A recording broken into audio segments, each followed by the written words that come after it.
जो दूसरों को नुकसान पहुंचाने की सोचता है उसका अपना ही नुकसान अधिक होता है। जो दूसरों के लिए छल कपट का जाल बिछाता है वो खुद ही उसमें गिर जाता है।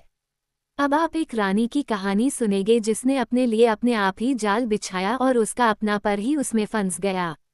एक समय की बात है कि हाई शोर का एक राजा था जो इतना अत्याचारी और बेरहम था कि जब वह एक बार आनंद मनाने के लिए शहर से कुछ दूर गया तो उसकी राजगद्दी एक जादू टोने वाली ने ले ली। इस पर राजा ने एक लकड़ी की मूर्ति से बात की जो भविष्य की बातें बताती थी। उसने बताया कि वह अपना राज्य फिर से पा सकता है जब जादू टोने वाली की आंखों की रोशनी चली जाएगी। पर ये देखकर कि जादू टोने वाली एक तो बहुत अच्छी तरह से सुरक्षित थी, दूसरे वह एक ही नज़र में ये जान जाती थी कि कौन उसको तंग करने के लिए भेजा गया है और फिर उसके साथ वह कुत्ते का सा बर्ताव करती थी। वह राजा बिल्कुल निराश हो जाता था और उसके ऊपर गुस्से की वजह से उस जगह की सारी स्त्रियों को मार देता था जो भी उसके सामने आती थीं। अपनी बदनसीबी की वजह से सैकड़ों की तादाद में वे इधर उधर होने के बाद मर भी जाती थीं। ऐसे समय में एक लड़की वहां दिखाई दी जिसका नाम था पोर्जिला। वह इतनी सुंदर थी कि राजा को उससे प्यार हुए बिना न रह सका। उसने उससे शादी कर ली पर वह तो इतना बेरहम था कि कुछ समय बाद तो वह उसको दूसरों की तरह से मारने वाला हो गया। पर जैसे ही वह उस पर अपना खंजर उठाने वाला हुआ कि एक चिड़िया उड़ती हुई आई और उसके हाथ पर एक जड़ गिराती हुई चली गई। राजा का हाथ कॉप गया और खंजर उसके हाथ से गिर गया। ये चिड़िया एक परी थी जो कुछ दिनों पहले एक जंगल में सोने चली गई थी जहां वह सायों के तंबुओं के नीचे डर से जागती रही और सूरज की गर्मी सहती रही। वहां उसको एक आदमी लूटना चाहता था कि पोर्जिला वहां आ गई और उसने उसको जगा दिया। उसकी इसी मेहरबानी का बदला चुकाने के लिए वह परी हमेशा ही पोर्जिला के पीछे पीछे लगी रहती। जब राजा ने अपना हाथ इस तरह से रुकते हुए देखा तो उसे लगा कि पोर्जिला की सुंदरता ने ही उसका हाथ रोक लिया था और खंजर पर जादू डाल दिया था ताकि वह उसको न मार सके। ऐसा ही उसने कई औरों के साथ भी किया था। सो उसने सोच लिया कि वो उसको दोबारा मारने की कोशिश नहीं करेगा पर उसको उसके महल की छत के ऊपर वाले कमरे में तो जरूर ही मरना चाहिए। जितनी जल्दी यह कहा गया उतनी ही जल्दी ही किया भी गया। उस बेचारी को महल की छत के ऊपर वाले कमरे की 4 दीवारों के अंदर बंद कर दिया गया और उसको कोई खाना पीना नहीं दिया गया। वहां उसको तिल तिल करके मरने के लिए छोड़ दिया गया। चिड़िया ने जब उसको इस खराब हालत में देखा तो उससे कहा कि वो खुश रहे और वो उसकी की गई मेहरबानी के बदले में अपनी जान देकर भी उसकी सहायता करेगी। पोर्जिला ने उससे कई बार विनती की कि वो उसे बता दे कि वो कौन है पर उसने उसको ये बात उसे नहीं बताई। बस केवल इतना ही कहा कि वो उसकी कर्जदार है और वह जान देकर भी उसकी सहायता करेगी। उसने देखा कि वह बेचारी लड़की भूखी है, वह तुरंत वहां से उड़ गई और एक नुकीला चाकू लेकर वापस आई। ये चाकू उसने राजा के रसोई घर से लिया था। वह चाकू उसको देकर उसने कहा कि वो उससे उस कमरे के कोने में फर्श खोदे जो राजा के रसोई घर के ठीक ऊपर था। वह उसके लिए उस छेद से खाना लाती रहेगी ताकि वह जिंदा रह सके। पोर्जिला ने वैसा ही किया। उसने वहां इतना बड़ा छेद कर लिया जिसमें से वह चिड़िया आ जा सकती थी। चिड़िया ये सब देख रही थी। उसने देखा कि रसोइया कुएं से पानी लाने के लिए रसोई से बाहर चला गया। वह उठी और एक सुंदर सी मुर्गी जो आग के ऊपर भून रही थी ले आई। अब उसको पोर्जिला की प्यास बुझानी थी। वह नहीं जानती थी कि वो उसको पानी कैसे लाकर पिलाए। वह उड़कर भंडार घर में गई।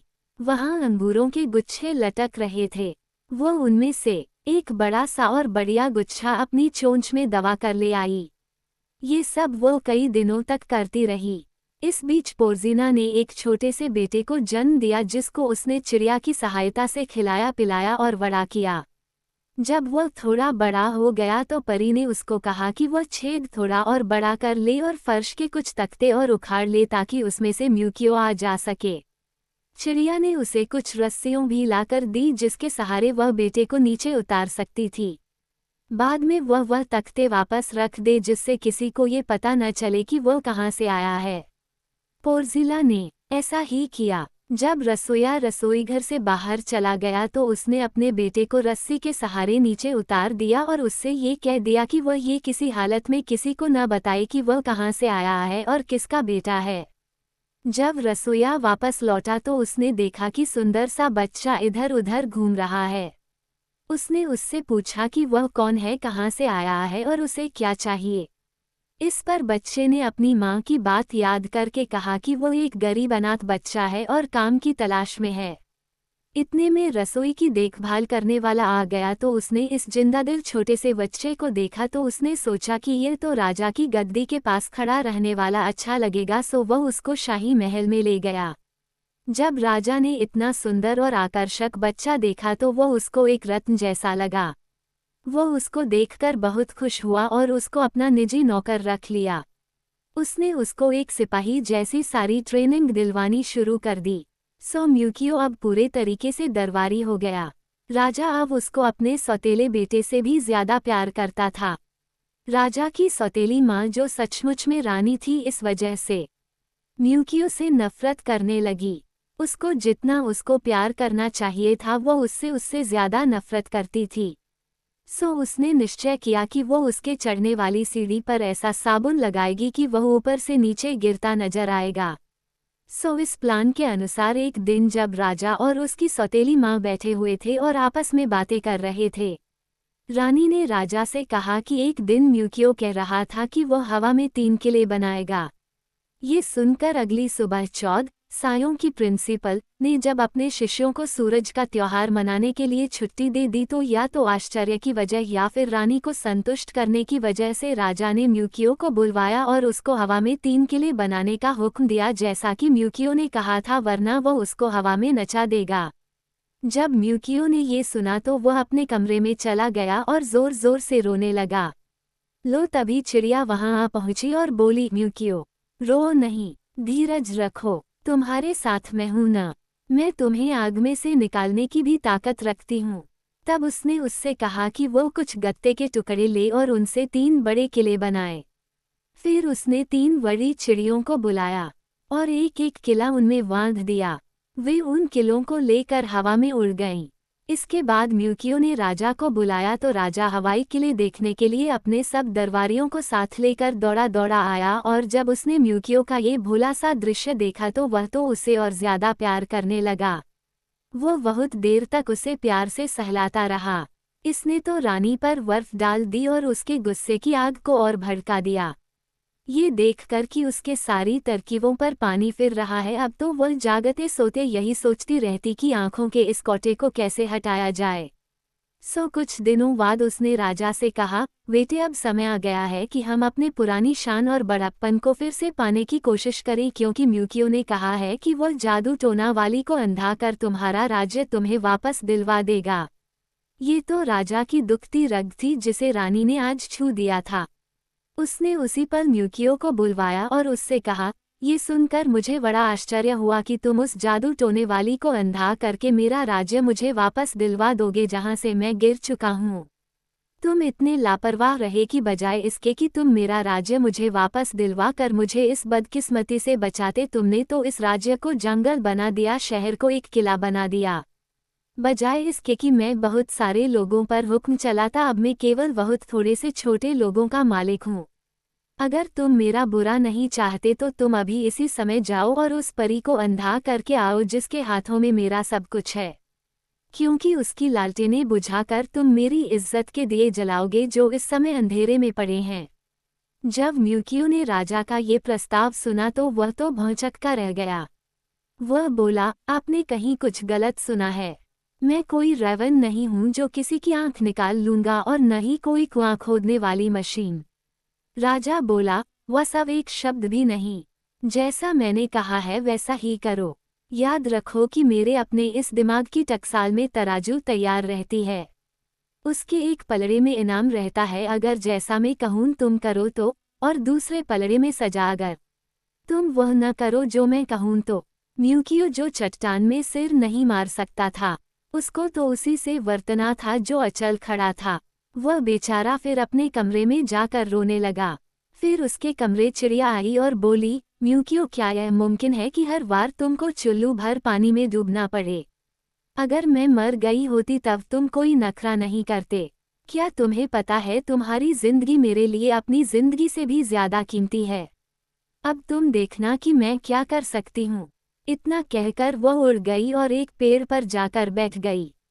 वहां पहुंचकर उसने बहुत जोर जोर से बोलना शुरू कर दिया। उसकी आवाज सुनकर बहुत सारी चिड़ियाँ वहां आ गईं।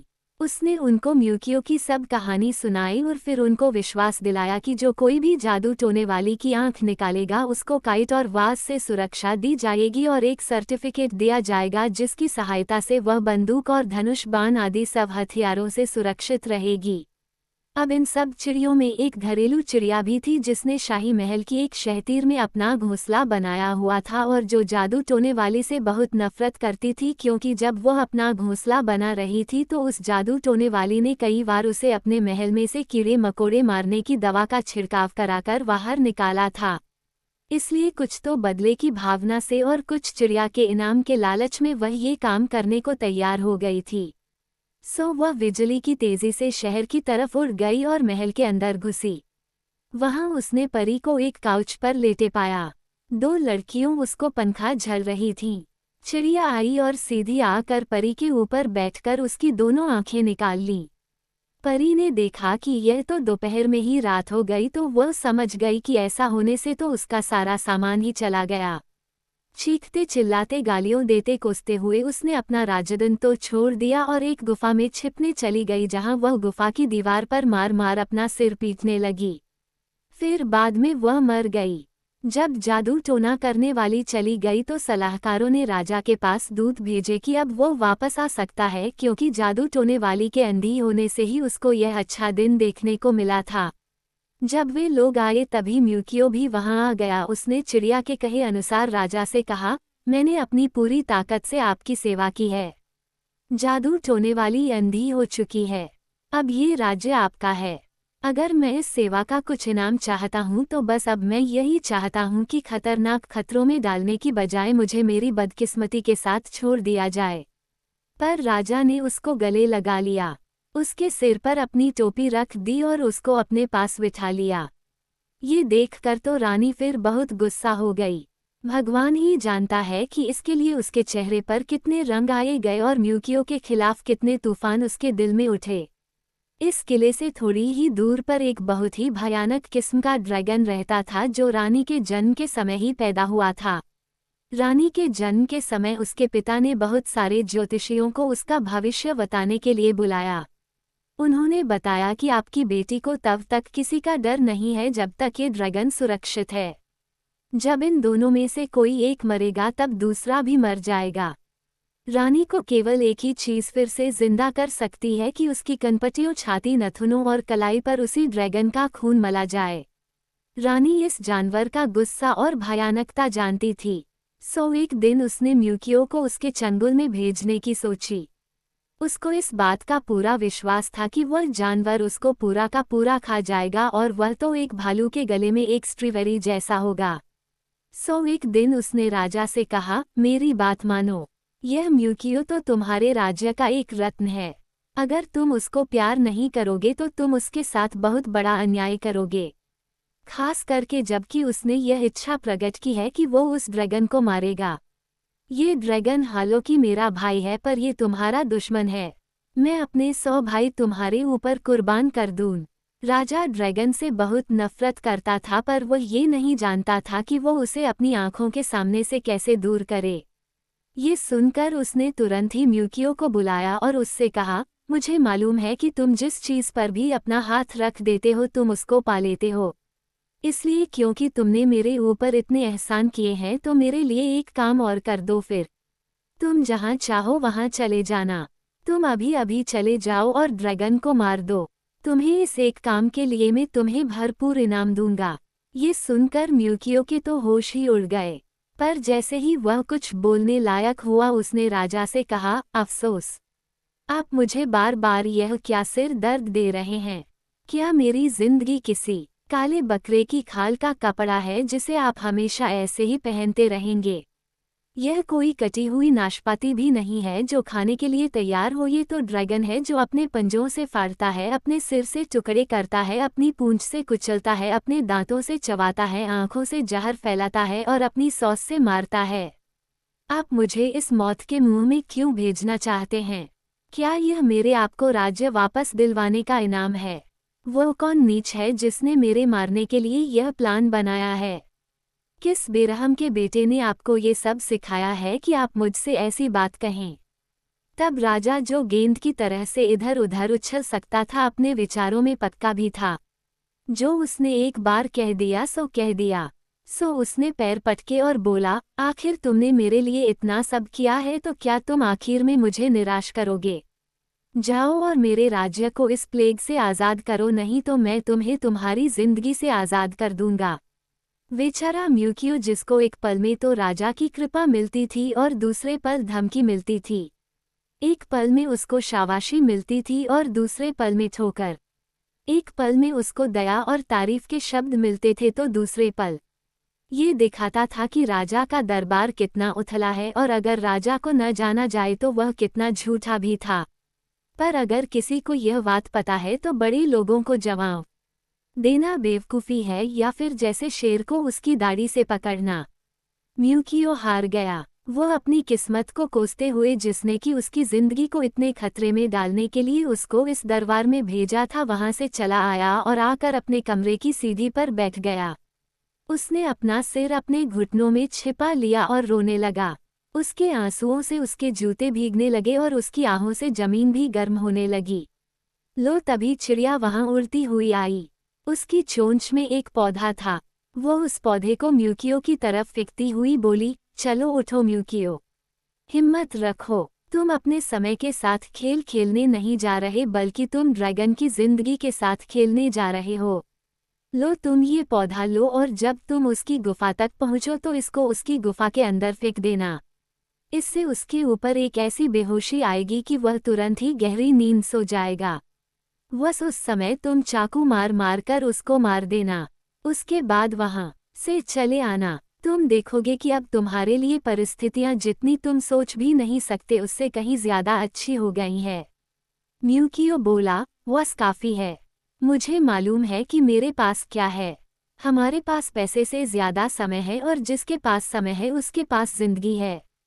सो वह उठा, एक काटने वाला चाकू अपने साथ लिया और ड्रैगन की गुफा की तरफ चल दिया, जो एक इतने ऊंचे पहाड़ में थी कि 3 पहाड़ जो किसी बड़े साइज के आदमी के कदम जितने बड़े थे वे उसकी कमर तक भी नहीं पहुंच सकते थे।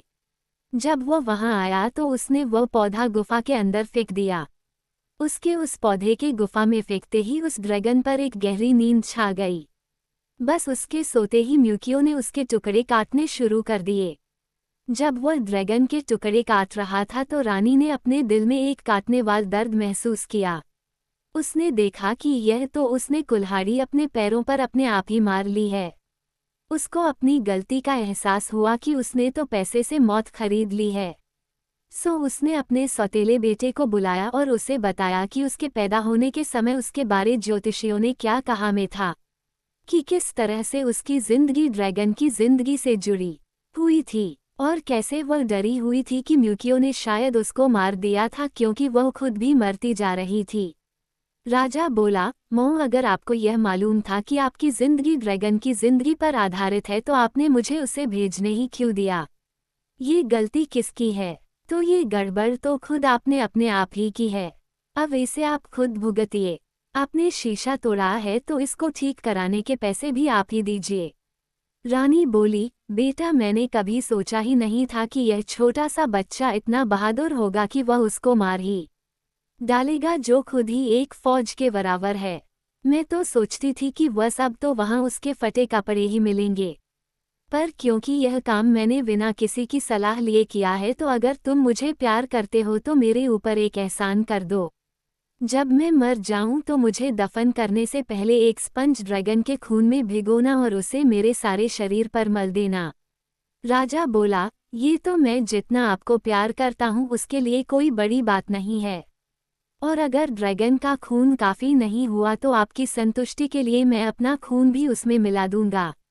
रानी उसको धन्यवाद देने ही वाली थी कि उसके प्राण पखेरु उड़ गए, क्योंकि तभी म्यूकियो ने उसे काटना खत्म किया था। जैसे ही म्यूकियो ये खबर देने के लिए राजा के पास महल आया और उसने अपनी खबर सुनाई कि उसने राजा का कहा कर दिया है, राजा ने उसे उल्टे पैरों वापस जाने और ड्रैगन का खून लाने के लिए कहा। पर वो ये जानने के लिए बहुत उत्सुक था कि म्यूकियो ने अपना काम कैसे किया, सो वो उसके पीछे पीछे चल दिया। जैसे ही म्यूकियो महल के फाटक के बाहर निकला तो उसे अपनी चिड़िया मिल गई।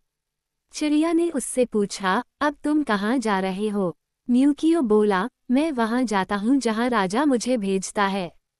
मुझे वह शटल की तरह से आगे पीछे उछालता रहता है। मुझे तो एक पल का भी आराम नहीं है। बोली, अब क्या करना है? चिड़िया, मुझे ड्रैगन का खून लाना है। म्यूकियो बोला। चिड़िया बोली, ओ अभागे लड़के, इस ड्रैगन का खून तुम्हारे लिए वैल के खून जैसा होगा। ये तुमको फाड़ डालेगा, क्योंकि इस खून से बुराई फिर से जिंदा हो जाएगी जो तुम्हारी बदकिस्मती के बंद दरवाजे फिर से खोल देगी।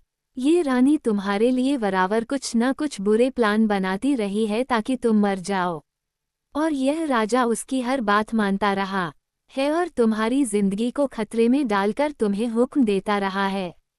जो उसका अपना मौस और अपना खून है, अपने तने की शाख है। पर यह अभागा आदमी यह बात नहीं जानता और न तुम्हें पहचानता है, हालांकि खून का रिश्ता उसके दिल में तुम्हारे लिए प्यार उपजाता है।